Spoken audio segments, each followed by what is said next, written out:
2 दिवसांपूर्वी लागलेल्या नगरपालिकेच्या निकालामध्ये अनेकांच्या नजरा या माळशिरस तालुक्यातील अकलूज नगरपालिकेकडे होत्या।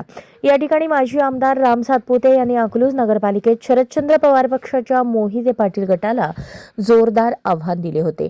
या निवडणुकीत भाजपचा पराभव झाला असला तरी मोहिते पाटलांच्या अकलूज बालेकिल्ल्यात भारतीय जनता पार्टीने तब्बल 10,000 मते घेतली। भाजपचे 4 नगरसेवक निवडून आले असून 7 नगरसेवक किमान 50च्या फरकाने पराभूत झाले आहेत। त्यामुळे अकलूजमध्ये सुद्धा आता भारतीय जनता पार्टी आपले पाय भक्कम रोवत असल्याचे सिद्ध होत आहे। या निकालानंतर राम सातपुते यांच्याबद्दल पोस्ट व्हायरल झाले आहेत की अकलूज नगर परिषद निवडणूक म्हणजे केवळ एक स्थानिक निवडणूक नव्हती, ती 70 वर्षांपासून चालत आलेल्या राजकीय सत्तेला थेट आव्हान देणारी लढाई होती।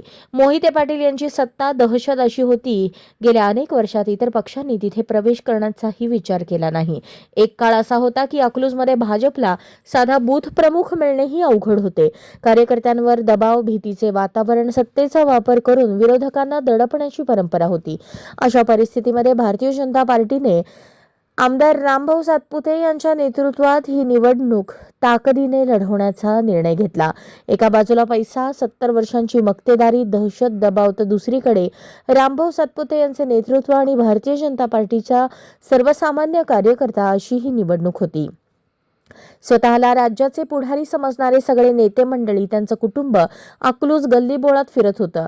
जिथं भारतीय जनता पार्टी अत्यल्प प्रमाणात होती तिथं भाजप नगराध्यक्ष पदाच्या उमेदवाराला जवळपास 10,000 मते मिळाली। 4 नगरसेवक भाजपचे निवडून आले आणि सर्वात महत्त्वाचं म्हणजे अकलूजमधील जनतेमध्ये दहशतीचं वातावरण संपलं।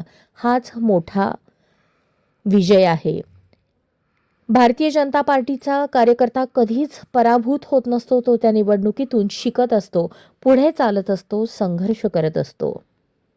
अशाच नवनवीन अपडेटसाठी जनता राज्य न्यूज चॅनलला सबस्क्राईब करा, लाईक करा आणि शेअर करायला विसरू नका।